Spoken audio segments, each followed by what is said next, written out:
We live like a 4-wheel drive? Yeesh. Come on. Crazy ongoings going on right now. What's the deal? What's really Gucci? Come on. Pop up. Nobody make fun of my shorts. Gucci Daddy Ralph in the building once again. Where my constituents at? Where my constituents at? We running it up today. This about to be crazy. I told y'all we got something in motion. I told y'all we go in a different direction. Lush World ain't playing. We not doing the same old. We not tripping on none of that other shenanigans. Yeah, we ain't about that life. We doing our own thing. We're pushing our line. Real hip hop, battle rap, mental health. You feel me? All different types of shenanigans in the works. We are not doing what y'all think we doing. We doing us, and we don't crash out. We got airbags. The fact that I put myself, I've really examined my actions recently, and had a time to kind of look at things from a bird's eye view, reflect, and sometimes it's really easy to lose perspective when you're a passion-driven person. $2 from my boy Sunday Venom. Already? Come on, look, I'm going to tell y'all like this. Y'all already know. Like, share, subscribe, run it up. You feel me? Run it up. Let the whole battle rap world know to run it up. This is where we at right now. This is the most important discussion in the culture at the moment. We got so much more going on than just that. We're not really worried about nothing else. This is it. This is all that needs to be discussed. This is all that people need to care about. This what we on, all right? This what we on. We not tripping. At the end of the day, look, bro. You leave me speechless, brother. Look, bro, I'm going to tell you. Those intros, I'm always speechless. I'm like, damn. I'm going to tell you like this. It's easy to lose sight of who you are when you're a passion-driven person. The big picture. In the midst of the fray. Yeah. In the midst of everything that's going on. And you become, like me, I become laser focused on what's going on. I'm a multitasker because I have to be, but it's not in my nature. If there's something that I'm into, I'm fully into it. Laser. And the whole, it's an infrared beam at a certain point. And the whole podcast shenanigans space, I became really enveloped in it. And I forgot I'm way more important than all of that. And I'm not saying that in an egotistical way. Realistically. I'm just saying that's not who I am. I put in a couple decades of work in a scene. Can't get caught up in it. Which holds me in very high regard. Like I've been in writing camps for some of the biggest artists in the world. I've been in A&R and gotten some of the biggest artists in the world signed. I've set up some of the biggest rap battles, hosted some of the biggest rap battles in history. And for me to be involved in back and forth We've told you to with people that are not, my name should not even be juxtaposed with certain individuals. You got to put yourself on a higher pedestal is what Rick and I have been telling you to do. You've earned it. You deserve it. Put yourself up there. We do that for women. We put them on this untouchable mountain, this pedestal. And sometimes we got to reflect on ourselves and put ourselves on that pedestal, especially if we know our pedigree.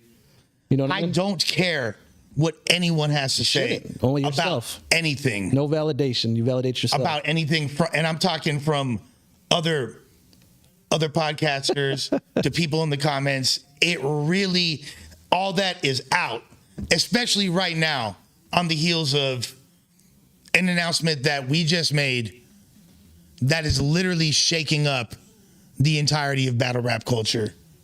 I heard. We are reshaping. We are taking what we created years ago. It's finally in motion. And it's back. And it don't matter. It don't matter. I don't care what I said, what I'm finna say. It don't matter. Say what y'all want. Good. Say what y'all want. Because y'all talking about what we doing. What we doing. This is a different caliber. there's a different caliber of creativity, of artists, of artistry, of contributions to the culture. Yeah. I don't care who got what to say about it. Don't worry about it. If you're rocking with it, the real ones know the deal. The real ones know the deal. And we are pushing forward. Yeah. Just made the biggest announcement in battle rap culture. Well, they'll be pocket watching, especially right now when this announcement comes out. So Hey, you know what? it's more than pocket watching. It's like, I don't know, man. I can't even explain. Look. I can't even explain it. I'm grateful. I'm grateful for everybody that's been rocking with us. I am also grateful for everybody that don't rock with us. We need them. We need them too.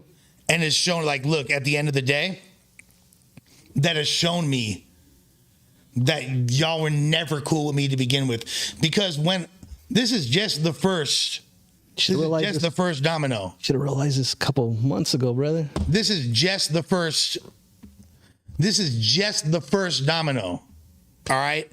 When all's said and done, when everybody sees all the moves, it's going to be too late. Speechless. And there's no hopping back on the dick now. It's not. The door is closed. The window is closed. It is cemented. It is shut. Now, everybody in battle rap that wants to rock with us, cool. The door is open for discussion. I'm excited. We are here. You feel me? Like, super excited. We are here. Everybody, like, we know who the real constituents of Lush World are. We know who y'all are. I'm not tripping. Cocaine bot emojis in the chat. You know what? We're not even calling it coke. It's Snowbot now. Snowbot. We're not rocking with it. Snowbot emojis. Bots. Snowbot emojis in the chat. We're not tripping about nothing else. Snowbot emojis in the chat. Put the X emoji for GTX in the chat. Yep. I ain't tripping. Man, yo, bitch can cringe on this dick when I nut in her motherfucking face. You motherfucking losers. Anybody that got a problem with it, I don't give a fuck. Talk your shit. Get it up. No Run up our numbers even mo. Snowbot gang. You know what the fuck going on. You feel me? That's Bot funny. Mafia, Lush World. We not playing. Shouts to fucking my brother Disaster. GTX doing huge shit. I want to break down because these other people, these other individuals in this culture, they don't have this storied history. That touch, that golden touch. They don't have this storied history. All right? We've been doing this. So I know you're a hip hop head, Ralph. Hip hop. You've been a fan of hip hop since you were a shorty. Yeah.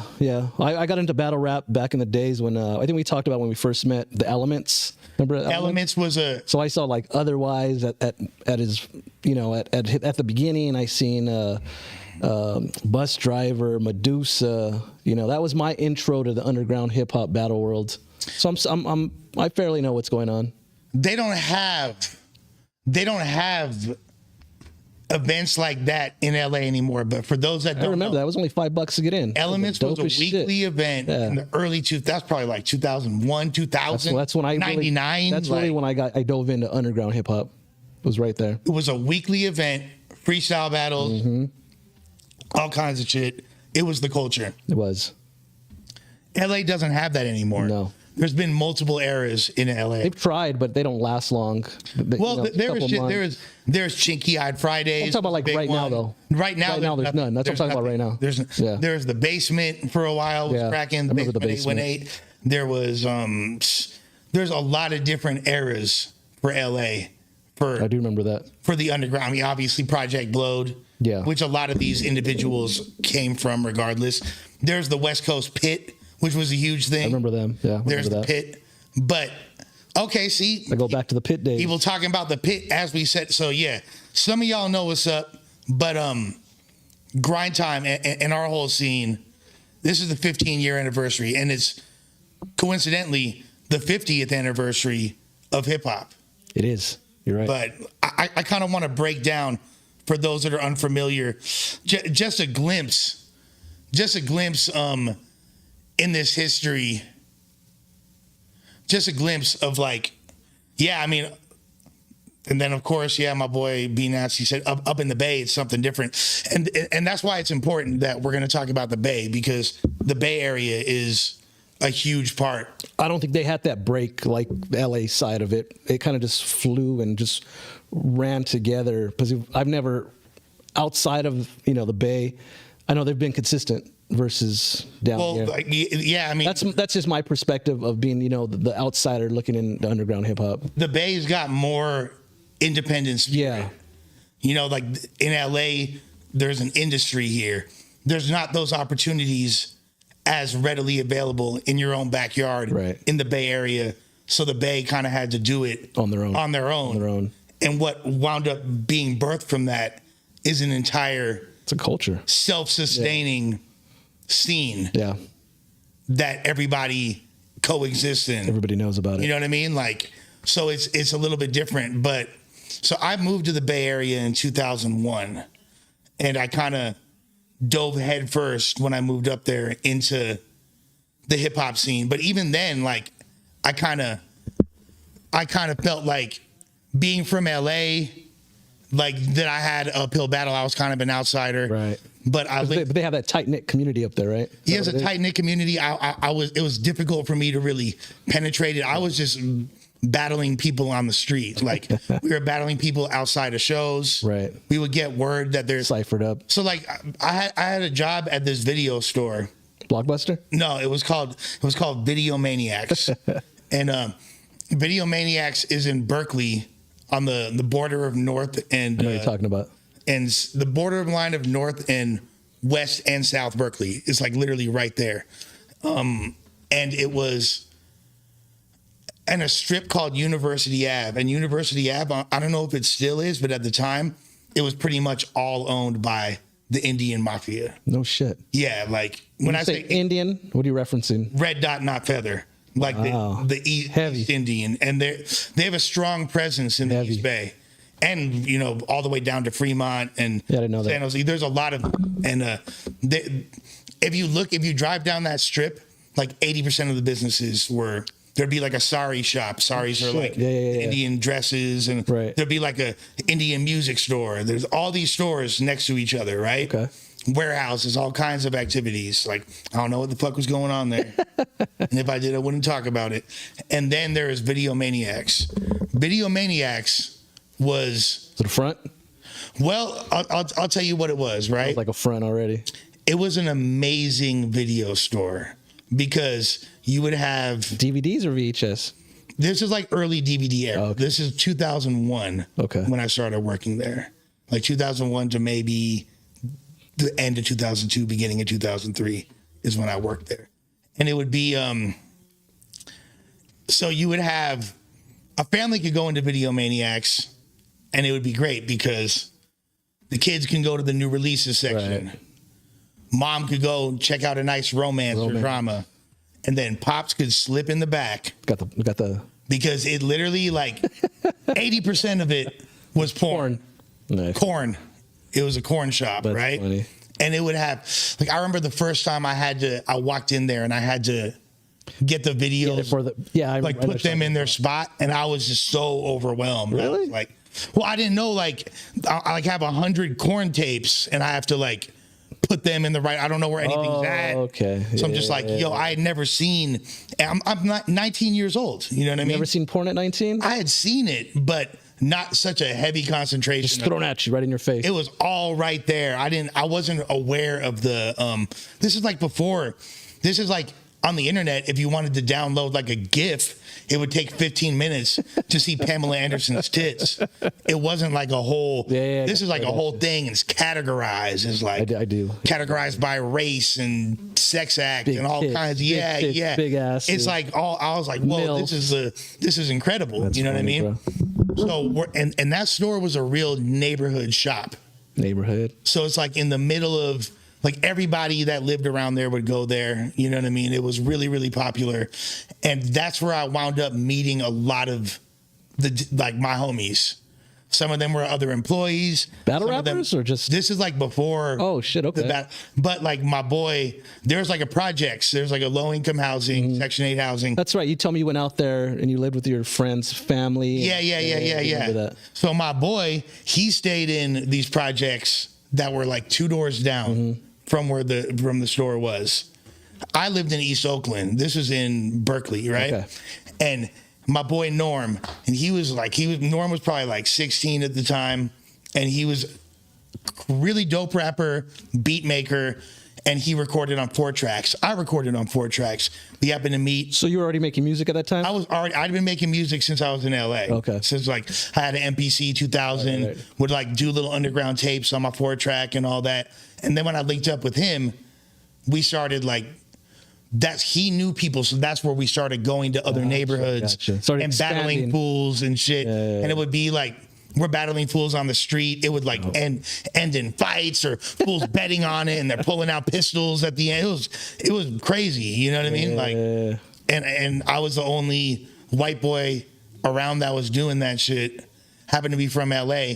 I think being from LA kind of helped me in certain ways because I didn't. It got you ready? Well, I didn't have like the same politics Right. as all them. I didn't like, you know what I mean? Like, I know up there the politics are completely different, right? yeah, and just because I didn't grow up around there, I didn't have beef with anybody. But yeah, sometimes I would get into it because it's like, oh, you're from LA, fuck LA. It's more like fuck LA versus fuck you. Yeah, or they would have certain language about the people that I was cool with that, you know what I mean? Like shit like that about people from Southern Cali. Right. So like that would turn into That alone would get you hate. Yeah, but other than that, like I didn't have to deal with it like a lot of like hey, like you fucked my bitch in 9th grade or like all the. So it's kind of like a fresh start. Kind of like a fresh start. So it kind of enabled me to go far and To be yourself and kind of grind. And then I wound up entering my first on stage battle. I think it was like either 2002 or 2003. Oakland Mic Check is what it was called. your first battle ever. My first like on stage battle. on the mic freestyle battle, like 8 Mile type, you feel me? Like Scribble Jam type battle. I get on the mic, right? Choke. No. The first thing I say is LA in this bitch. Oh, yeah. We're in like downtown Oakland. And like now it's no one I think would care. It wouldn't get a negative reaction. But at that time there was like blew up, huh? yeah, they were like, boo. Like off rip, people are all like, boo. So then I wind up killing the first kid that I battled. Dope. Kill the first kid, make it to the second round, kill the second dude that I'm battling.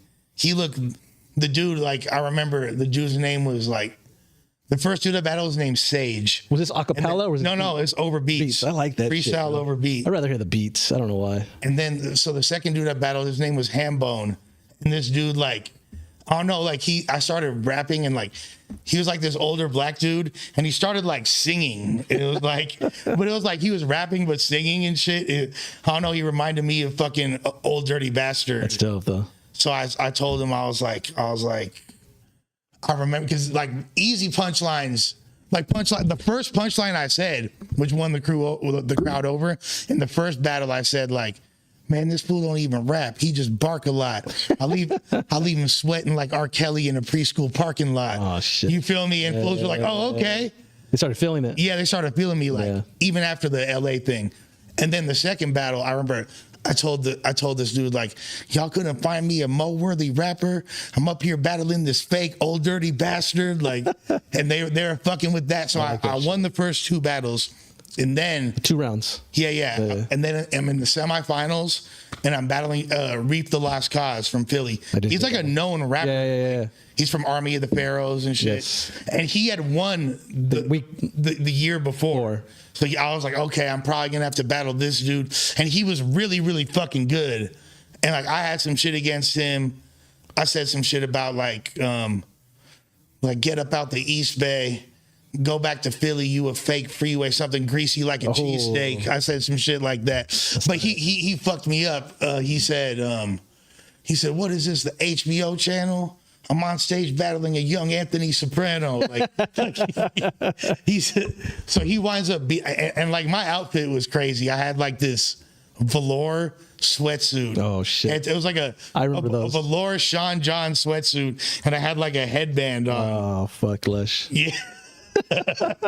So I deserve to lose the battle. That's how we all dressed though back then. So I deserve to lose the battle just off rip. You know what I mean? I do. For that, but we wound up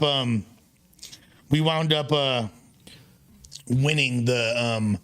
I wound up losing the battle, but I was super juiced. Like I did good. Got Gave a you lot the confidence. Got a lot of props, and then around that time, I joined the crew, like the rap group crew that like I'm still a part of this day, called Delmont Crew, Delinquent Monastery, right? And that's a Bay Area crew. They're from Oakland, and we made noise for a long ass time. Dope.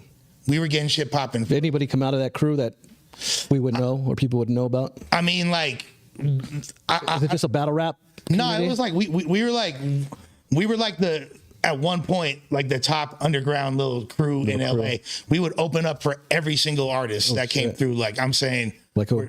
Like Wu-Tang, like Hieroglyphics, Planet Asia, Dilated So there was that People. good. You guys were that good then. Like, and here's the thing. Like at first, the scene, and this is how I learned how to. It's like we're independent even within the independent market, because the local scene, we tried to like get booked at shows and stuff. Try to break out of it. And they weren't fucking with us. Yeah. So we start throwing our own shows, and then our shit self-promoting. Our shit got so popping, and we had so many people coming out. Then they started pulling you guys. Then then we start getting booked and shit like that. But at that point, we weren't even tripping because we had our own like little self-sustaining scene. Right. We wound up getting our own venue. Oh shit. It was called 2232 MLK on MLK in West Grand in downtown Oakland. Now it's like a whole ass venue now that's popular. That's dope. I don't even know what it's called now, but we ran that spot for years. We're getting written up in the local paper. We're getting like put on tracks with major artists. We start getting scouted by labels and shit like that. So things are like blowing up. And at that same time, like the whole battle rap thing is cracking off for me. Like I'm doing all these battles, I'm winning local battles, and then I wind up, for a while I thought that I was like the best there was, but then like I wound up meeting all these other fools that wound up being like my homies to this day. They were good. They were like really fucking good. Like my boy Thesaurus and Passwords. Yeah. And, I've heard those names. Yeah. And so what made you come back down here then, if you were doing so well up there? Well, I was there for a long ass time. What's a long time? So I lived in the Bay from 2001 to like, I wound up getting rid of my spot in 2014. Oh shit. Okay. But I moved back to LA in like 2013. But I still kept my spot in the Bay for a while. And the whole time I was in the Bay, I would always come back down. I always had my homies down here. And like, so you've been in the Bay, and say in the past 20 years, you spent more time in the Bay than even here. Low key. Oh, shit, I didn't know that. Low key. But I was here a lot during that time. Right. You know, but the Bay was like the catalyst for my entire music shit cracking off, battle rap shit cracking off. It was all up there. So what made you come back? Well, I'll get into that and I'll explain that, because that is a good question. But really, like, long story short, as far as that goes, I felt like I had accomplished everything that I could up there. Oh, okay. And I was like, so you felt you needed to grow down here. Yeah, I wanted to take it. I was too comfortable up there. Yeah. I was so comfortable. I knew everybody. Like, I was super cemented. But if I had never came back here, I never would have been able to grow and expand beyond that. Right. And there's a lot of artists out there that stay there and they still grow though. They do. They on the commercial side, maybe? They do, but I mean, like, I wouldn't say a lot. Yeah, you're kind of right. I wouldn't say a lot. I could probably name like 5. Yeah, that's you know what I mean. I see that. Most of them have been around since the 80s and 90s. That's exactly what I was thinking. Like if you're talking about like E40 and Too Short and like Dell and shit, like and beyond artists, just like the industry. It's small, right? It's small. It's really it feels huge, but then you go outside of it. No one knows. Yeah, gotcha. Like there's certain artists, and there's a lot of different cities in the Western region, United States, which are very influenced by the Bay. Yeah. Like, for example, Portland, Seattle, Denver. It's a whole movement. There's like a handful of cities that really follow the Bay culturally, because they don't have really like too much of their own shit like that. So they're really influenced by They just ride with them and they create their own out of. yeah, like and just like a lot of cities are really It's like influenced kind of by, like here. right. A lot of cities are really influenced by LA. Yeah. And then like Phoenix and shit like that has a lot of LA swag. And a Right. lot, you know what I mean? Then you got Sacramento, which is its own thing, but it's really like Bay Area swag, but like LA bit of LA politics. politics. You know what I mean? And then when you get to New Mexico, it kind of becomes like a blend of LA and Texas. Yeah. Because Texas has its own thing 100%. And Why do they say Detroit has so much influence on LA? we're like, Detroit's like our cousins. But even though we're like, you know what I'm saying? Is it just the music? I wanted to ask you that earlier, but I there's multiple answers to that question, but like the Detroit, first of all, everybody has family in Detroit. Like a lot of people from here. And the Bay Area have family in Detroit. But also like our music is directly influenced by them. Gotcha. California is funk music. Before we had hip hop, we had funk music. Right, you know what I mean? A lot of funk music comes from the Midwest. Something like the Motown movement. There's Motown, and then there's all the Ohio shit, like the Ohio Players. Right. Sly and the Family. So that sound carries on to a lot of artists here. So like we have a similar vibe, a similar bounce. It's similar demographics. Is that based because of the producers, the music, or is that just kind of like just the vibe? The culture. There's like the way that we consume music. Are Mexicans in No, there's not. That's the difference. I mean, there are Mexicans in Detroit. Yeah, I get that. That's probably why I never really stalled too much into Detroit. Yeah. Just, But the similarities align, and even like look, the Mexicans out here always love funk. Yeah, we do. The funk is a huge. Yeah, we do. Fools love that shit. Low rider shit. Low riding, pop locking, and all that, going back to the '80s. You know what I mean? And no, but like the way that we consume music, Detroit is big on car culture.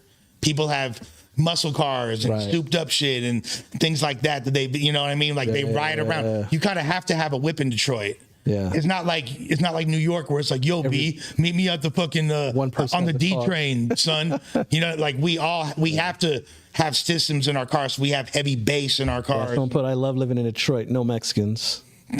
There you go.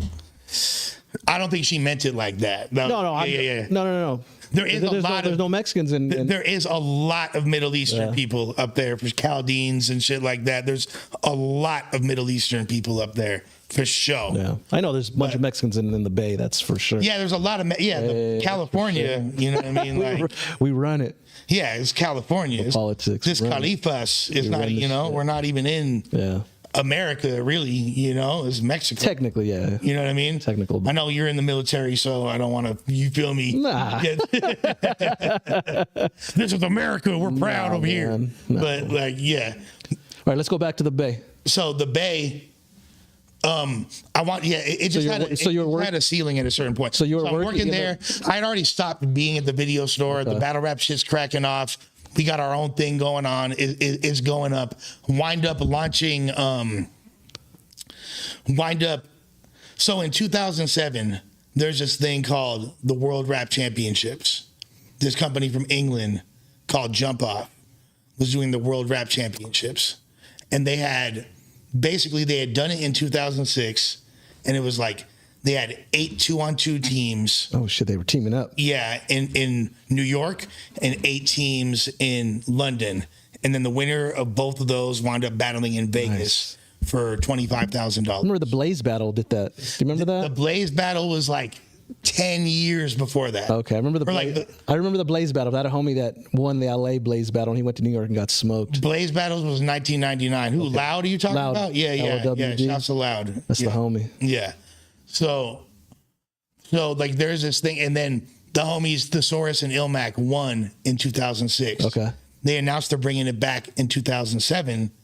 Only this time, it's a $50,000 prize. Oh shit! So it's a $50,000 prize. Inflation. Right, inflation.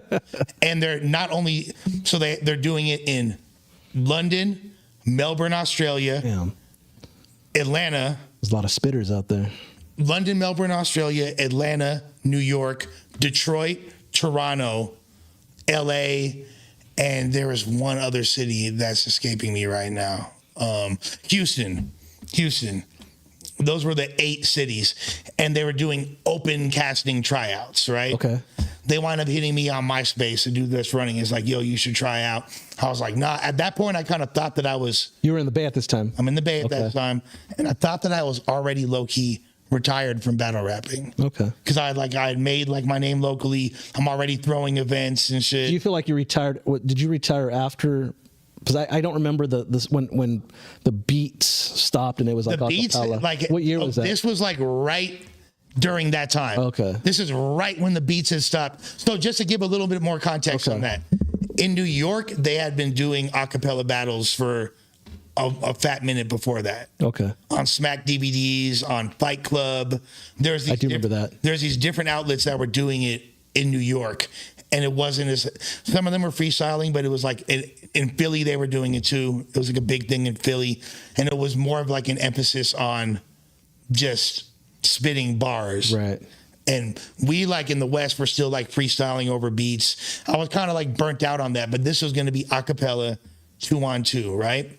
So I wasn't sure if I was going to do it. Wound up hollering at my homeboy Flo. I'm like, fuck it. It's 50 racks. Let's try out, see what happens.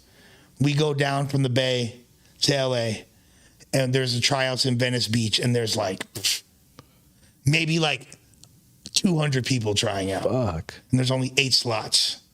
And one of the slots is already taken by Ilmac and Thesaurus, and they have an automatic berth in because they won previous year. The champions coming back. Yeah. Spots. So I'm like, all right. So, and that's the first time I met like Dumbfounded, Satire, Disaster. I want to battling Disaster the first day. That's when you met him? Yeah, that's we cool. battled the first day we met.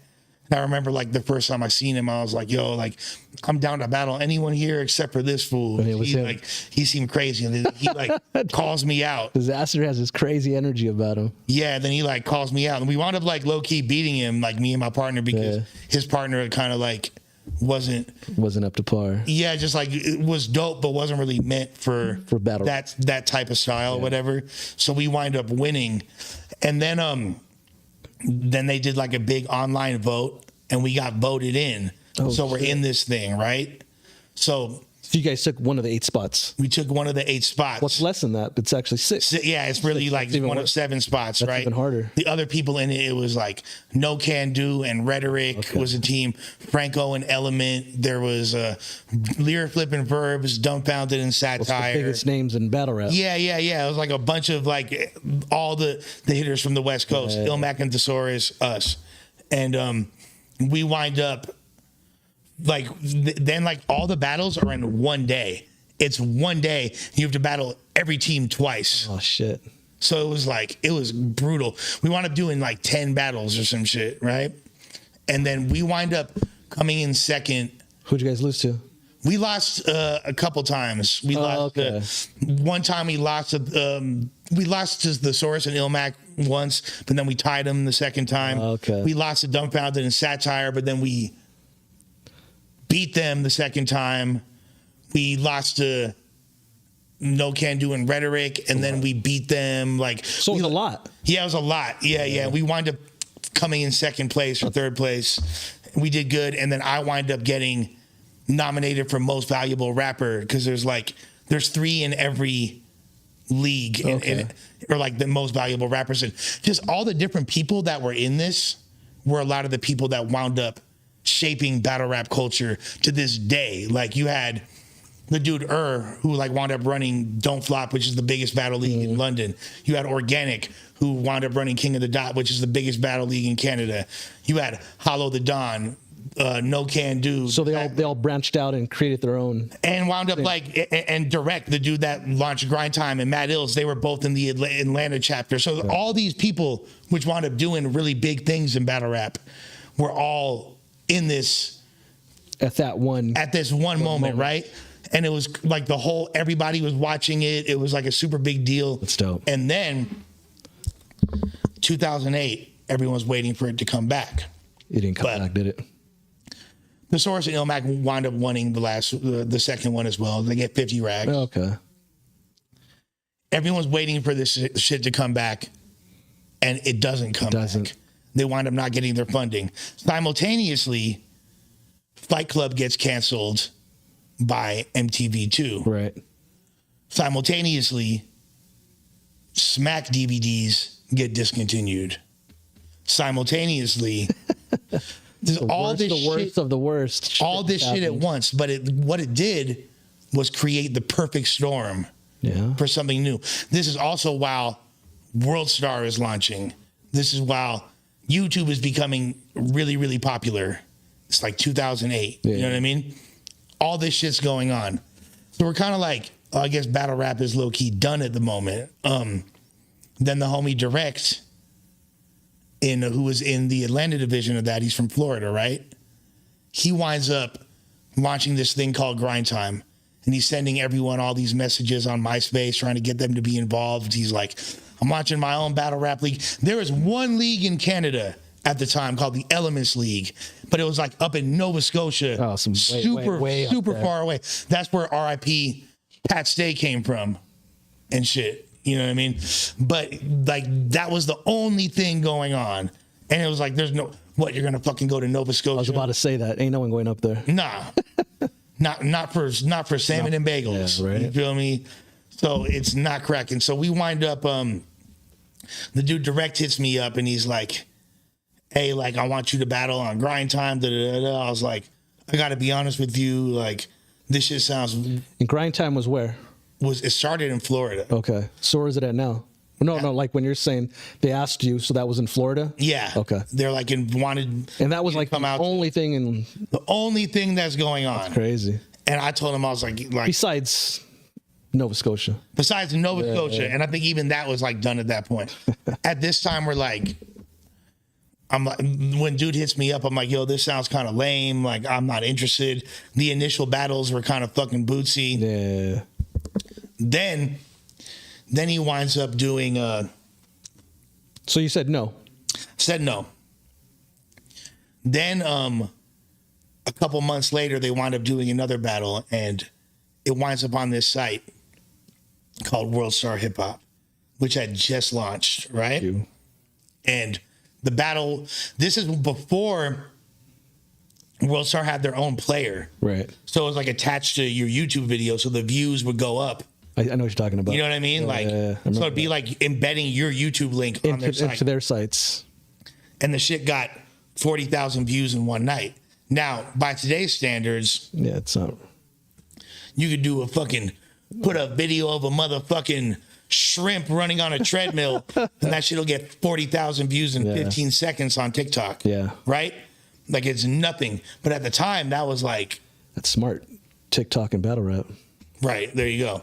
That was like baby viral right there. Yeah.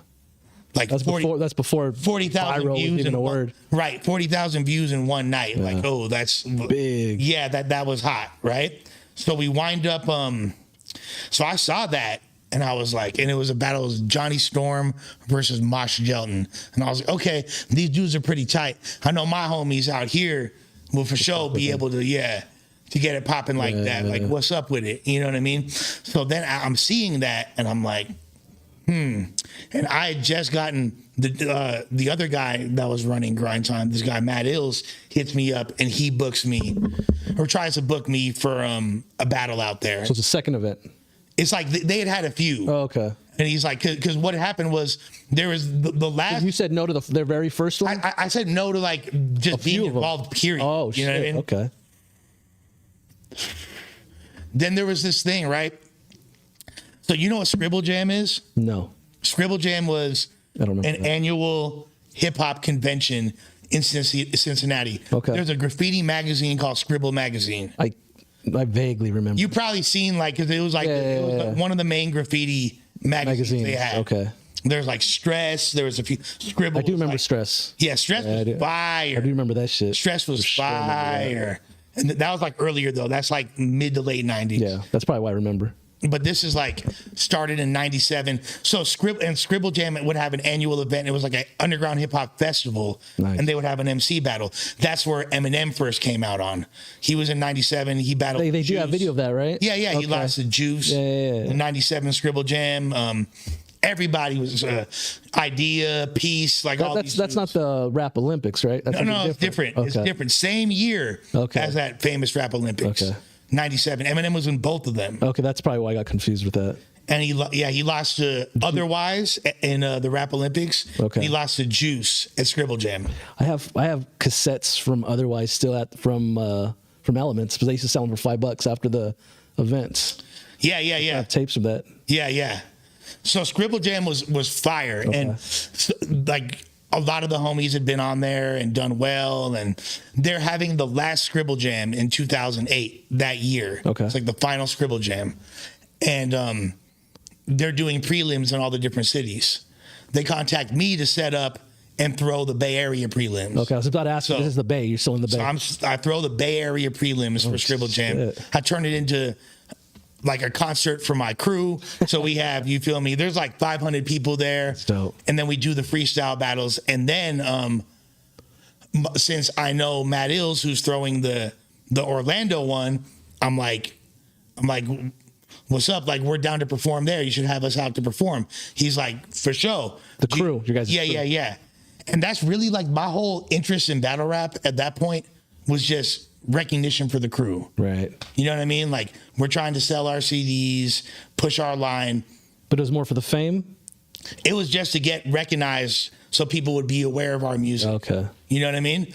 And like free advertisement, basically. Pretty much anyone that was battling, like now, battle rap is not just the ends to a meet. Like, like battle rap is its own self-sustaining it's different now. World.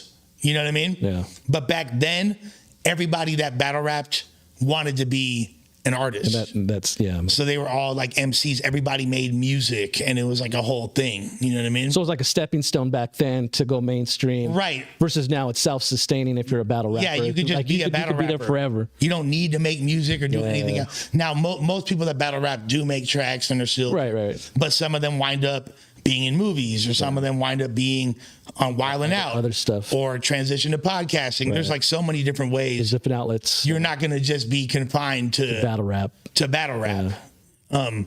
But at that time, he winds up asking, do you want to do a battle? And I was like, he's like, battle the dude. Unorthodox phrase is he's the champion. And I'm like, all right, fuck it. I wound up agreeing. And then I was like, why don't we do this? I want to launch Grind Time West Coast. Oh, shit. We'll launch the West Coast chapter. Represent them. And we'll be a part of y'all, give y'all the footage for YouTube and shit like that. And then they were hesitant at first. And I was like, well, check this out. I was like, get down or lay down. Like, either rock with us or we're just going to do it ourselves. Do your own shit. Yeah. And they were like, all right, for sure, we'll fuck with you. So I wound up going out there, did the battle. People were fucking with it. Started doing numbers on World Star and YouTube. And then we announced that day that I'm launching Grind Time West Coast. Our first event is like August 30th, 2008, which is 15 years ago. And we started this event series called Battle of the Bay. And Battle of the Bay wound up, at first it was like a free event. We did it at this little venue. Just to get the name out there. Then we did the second one in the park. We did like a renegade event, which we didn't even get permission. Right, just threw it. Just did. But like it wound up, people thought it was like a flash mob, like a political protest. Cops swarmed in, tried to shut it down. They didn't wind up shutting it down. It was this whole thing, you know what I mean? Like, yeah, but we didn't get the permits or anything to do it. Like, and then like the Battle of the Bay 3 was the first time we charged. But then after the first Battle of the Bay, we went and did one in LA. Okay. And my whole vision with this movement we had called the Fresh Coast Movement to bring them together was to bring LA and the Bay together. And we did a lot to unify those scenes. That's cool. We really did. So the first event we did in LA was on Crenshaw and 51st in front of the Kemet mural. I know exactly what you're talking about. And it was called Spittin' Raw on the Shaw. So we just did an event right there on the street. That's funny. On Crenshaw. And then the second one we did. Did you guys have to ask permission for that one? No, we didn't. We didn't. We're right there in that's why I'm. Yeah, we're right there. I mean, that's like you gotta check in right there. I mean, like the homie No Can Do grew up. On Western and 57th. Okay. So it was like right down the street from his house. You know what I mean? But we could have got rolled up on it any time.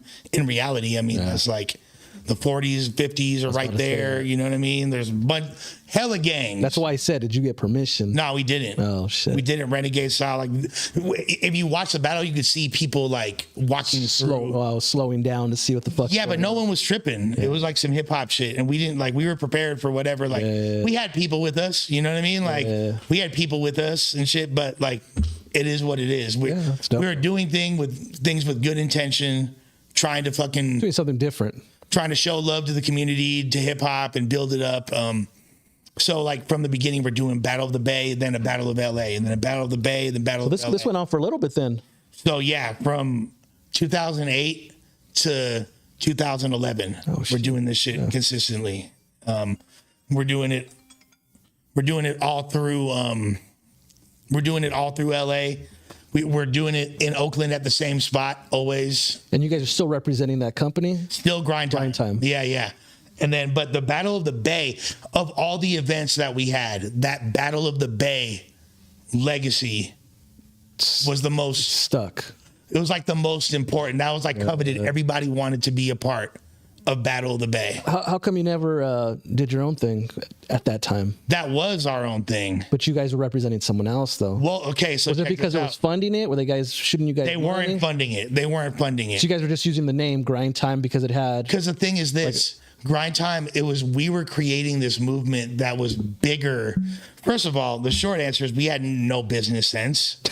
You know what I mean? Like, I'm in my early 20s. Yeah. Like, we didn't know what the fuck we were doing. It's like a party promoter. You know what I mean? My boy, shouts to my boy Nakaya hitting me up. My boy Madness, who headlined the first Battle of the Bay versus Thesaurus, and Spittin' Raw on the Shop versus No Can Do. See him in the comments. My boy Tony Gomez. But like, yeah, like the shit.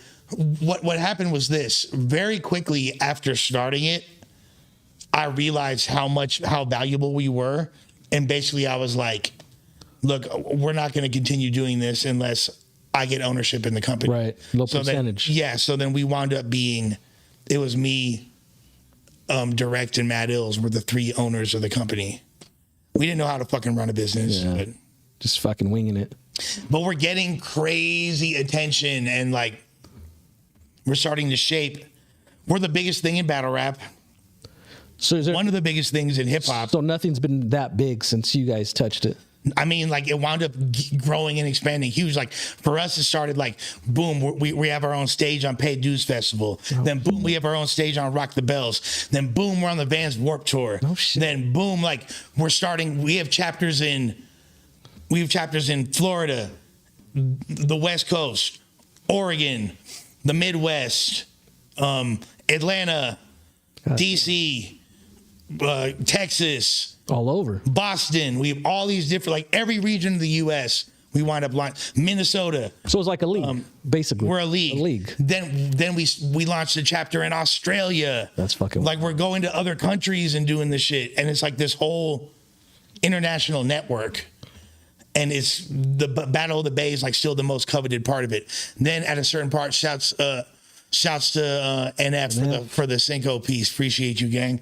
Then at a certain point, we wind up like it's grown too big for us to really control. We have other outside investors trying to come in and shit, but we don't know how to do it. What the fuck we're doing. So how did it get too big? What do you mean by it got too big? Well, we have like all these, so there's a few things that happened. You have all these different fucking regions, you know what I mean? So you kind of lost control of it, is what you guys are saying. Yeah. We have, so we lost control of it. We have all these different regions, and then we have three people with three different ideas of how it should be run. So it started going in different directions. The problem started. So like, yeah, you like, all you got to do is Google it, and you could see there's well documented Grind Time downfall, what happened all throughout the internet on hip hop. So how long did you guys last for? Well, when you stepped in till you stepped out of Grind Time, how long? So I left in the beginning of 2012. Okay. And then I wound up linking with King of the Dot, which is the Canadian league. Yeah. And then we brought that to the West Coast. And then we continued to do shit, and we did 2 Battle of the Bays under the King of the King of Dots Dots. umbrella, and then wound up rocking with them for like 8 years, 9 years, and then in beginning of 2022 launched Grind Time again under the moniker of GTX. So was Grind Time dead at that time?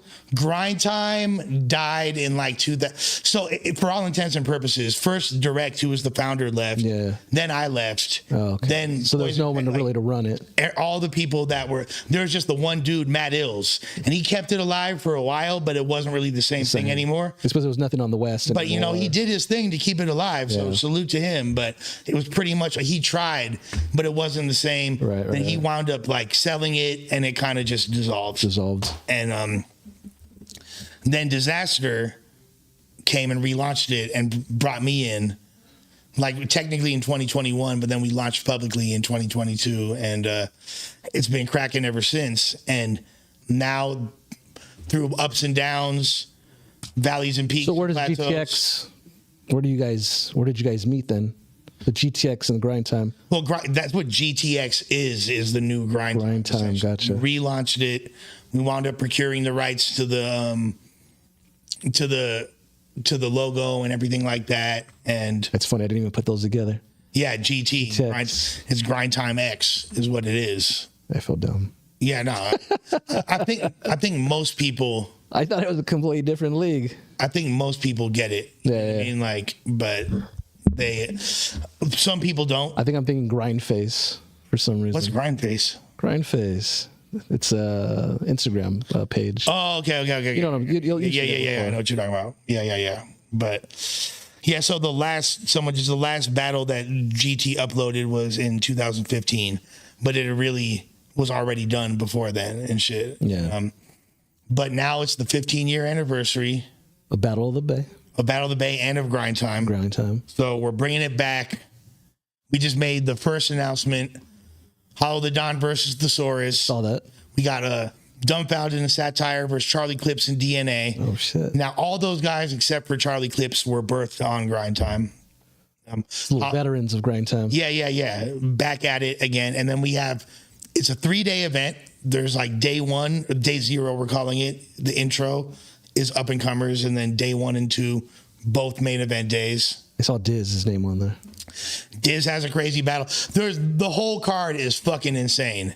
When people see what the card, is this a tournament based, or is it just like no? So just battle? Okay, yeah, just battle. There's no big prize. No, I mean motherfuckers are getting paid pretty well for it. Okay. But a lot of people are putting their ego and pride to the side to do it financially because they understand the historical importance and relevance of it. That's dope, man.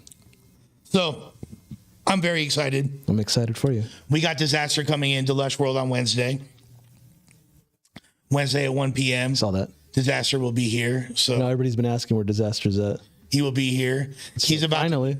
He's about to be doing like a pretty substantial little media run for this, and I'm gonna be pushing the line as well. Good. So it's exciting, and we're really happy. This isn't what we talked about the past, right?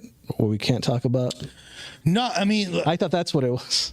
Well, as far as the names, the Crooked Eye thing, yeah. Well, we had Crooked Eye. I'm not gonna say if that's why I was like, I'm not gonna say. Okay, good. I'm not gonna say, but people know we've announced that. You know what I mean? That the Diz versus Crooked Eye battle is going on. Yeah. But I'm not gonna say whether or not that's it's gonna happen on this card. Right. It's gonna happen regardless. Yeah. No, because I thought about it when Joe was here and you guys were talking about it. I was like, yeah. Shit. I thought this was what you guys talked about. Maybe. I'm not gonna say. It's just a maybe. It might be Diz. I'll say this: Diz has a crazy battle on the card. Okay. So I might have to be there. No, we need Lush World in the building. I think for the day 0 battles, we might be streaming. We might just stream the day 0 battles on Lush World live. That'd be dope. You know what I mean? Which will be fire. And maybe the main events. Be getting a bunch of interviews up there cracking. It'll be a dope opportunity. We're gonna have Big Rick interview some battle rappers. Could have Big Rick in the mix. Yo, check this out, homie. Can't wear blue up there. I already know he's gonna tell me that shit. You can wear blue up there. It's not even like, you know what I mean? Like, just don't be up there on no foolishness, Right. you know? No, I got you, brother. Motherfuckers are there to show love, and Man. the Bay, like, the people got to understand the importance of. There's no crowd for. I mean, I'll say hip hop in general, but for really the battle rap crowd of the Bay Area is the greatest. Right? Yeah, and there's this certain legacy and this cultural understanding that people have there, and local pride that all kind of Meet amalgates into this peaceful event. just like the greatest vibe ever. Everyone's having a lot of fun. Don't worry about you're not worrying about shit. The venue that we're using is really, really dope. Dope. There's a monthly freestyle battle / poetry slam called, used to be called Tourette's Without Regrets. Now it's called Ruckus and Rumpus. And that is going to be Thursday. So you might want to make it a whole 4 day. I think so. I got to get a permission slip, but I'll get Yeah. It's like a whole 4 day. I'll get my permission slip signed. It's like a whole battle rap festival, you know? That's dope. And I'm really, really excited. You got any sponsors yet? Anything? Yeah. So we have some pretty big sponsors. We have Daily Slap, which is one of the biggest Bay Area news pages. Okay. Is sponsoring it, and we have Eventbrite. We have and Stizzy, which is I do know. big ass weed brand. know that. So, How about these guys? well, I mean, we could talk to Royalty Honey. We have a couple other sponsors. I was waiting for it to plug it in.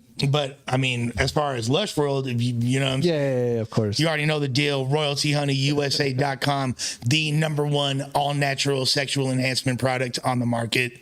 Go to www.royaltyhoneywusa.com. Discount code LUSHUNO, all caps. You feel me? It'll make you light as a feather, stiff as a board, knocking it down like never before. For you ladies, it works for y'all too. It'll turn your pool into An oasis. yeah. Not as good as Rick, but Yeah, Not as not as sleazy or creepy as Rick. yes, with his shirt off. But just picture Rick with his shirt off, rubbing his nipples. Man, I always tell him, put your shirt back on. I actually wanted him to do a stream with his shirt off just so I could fucking laugh. Just to laugh at him. We're just like our subscribers, like we just get fucking Just to laugh at him. lose all of our Fucking page gets struck and Yeah. shut down because of Rick's. we just lose our Lose the whole half fucking- our subscribers. Lose the whole place and shit. Yeah, no. But nah, so like this is exciting stuff. I'm pretty sure that a lot of people might be missing this stream, but I'm hoping that people tune back in and circle back on the Is there rewatch. anything else going on right now today, or As far as news or what? just streams? Anybody else streaming today? I have no clue about anybody else. I don't either. I'm not tapped in. I'm not paying attention. Good. I know you're on a Reddit detox. I'm on my Reddit detox. Good. I don't know what the fuck they talking about. I'm not responding to any comments That's what about you need to anything. do, bro. So it is what it is. Now's a good time. Talk your shit because you will not get a response. Yeah. Say whatever the fuck you want. It's all love. Well, somebody's pumping it up for tomorrow's show, so I'm curious on what's going to be said. Oh, I don't know. Yeah. I don't know. Talk your shit. You feel me? I want to say that I won't respond, but I'm not gonna. No, you can't respond. Lush. I'm not gonna make any promises. Don't respond, bro. I don't. Let the man. I don't run his want mouth. to. Yeah, I don't want to, but you know, like, the devil's back. hey, We'll leave it there. hey, I've said enough. I don't gotta further incense it. You know what I mean? The ball is in your court. Nah. If you want to talk your shit, go ahead. You know what I mean? I hear Rick. If not, I hear Rick yelling downstairs. go ahead, go crazy, Big Rick. I know. But with that being said, go to the link. I'll put the link in the description for where to get tickets. When is it? The date? August 11th through 13th. So it's good. It's far out there enough to make plans and shit for everybody who goes. Yeah. That's good. Yeah. the card, we're going to be making announcements on a weekly basis, sometimes a couple times a week. We have trailers coming out, all kinds of shit. We're going to be pushing the line. Disaster will be here on Lush World Wednesday at 1 p.m. Run it up, tune in. It's about to go crazy. My boy Leo King in the comments, much love. Nick at Night, Stephanie, all the real ones. I like that. The devil is back. There is going to be to answer Lucian's comment. So there's going to be like a festival where there'll be VIP tickets, food, backstage passes. There is VIP. Bottle service? There is VIP. I mean, there is food available as well. All that. We always have food in advance. We always have VIP. Snowbots in the motherfucking building. Y'all know that's energy. A new thing right there, bro. Snowbot. Yeah, we gotta kill the cocaine bot. He's a snowbot now. I like that. The cocaine bot got sober, but it's still cocaine bot. But yeah, I encourage. We might be able to do a little Lush World discount for people that are interested. Promo code. Yeah, I might do a little promo code for people that get the ticket through Lush World. So all of y'all constituents that want to pop up, it'll be really, really lit. If you're into battle rap, excited, Doug. Yeah, if you're into battle rap, this is like the whole culture is already getting excited about this, about to lose their mind. My phone has not stopped going off. But as far as people that haven't been a part of battle rap, this is a great intro. Yeah, because I've taken a big break from battle rap and since I got into it to now, so it'll probably be new to me. What happened to battle rap at a certain point is it started out being something that anybody could just watch. There's a lot of comedy. It was funny. It was fun to watch. Then it's become this whole it's like a poetry slam. It's become all about a million different ways to say how you'll shoot somebody and using 10 different refrigerator metaphors to talk about a gun, yo, I may tag you. Because I remember when I watched battle rap back then, it was random. You didn't know who you were going to battle. Now it seems like you have time to prep, you have time to prepare. It just seems a little different. I like it when it was just spitting straight from the head. So people that if you just want to see some funny, entertaining shit that people going hard, this is a great place to go. This is going to be, we're bringing back originality, stylistic diversity. That's what I like. All the different things that were kind of the benchmark of grind time back in the day and GTX now. So $5 for NF. Thank you, bro. Appreciate that. Hilarious comment. As far as hosting, it's going to be me and Delmon Crew who hosted all of the Battle of the Bays, me and the squad. Okay. That's who's going to be hosting. That was the original owner of the company? No. That's my old rap group. Plex and AJ. No, so Direct and Matt Ills. Are you bringing them out? Direct is going to be there because his company, Rap Grid, is doing the pay-per-view. Oh, dope. So everybody that was ever involved in grind time is going to be there. Okay. Yeah. So it's for those that know what's up, we're juiced to have y'all back.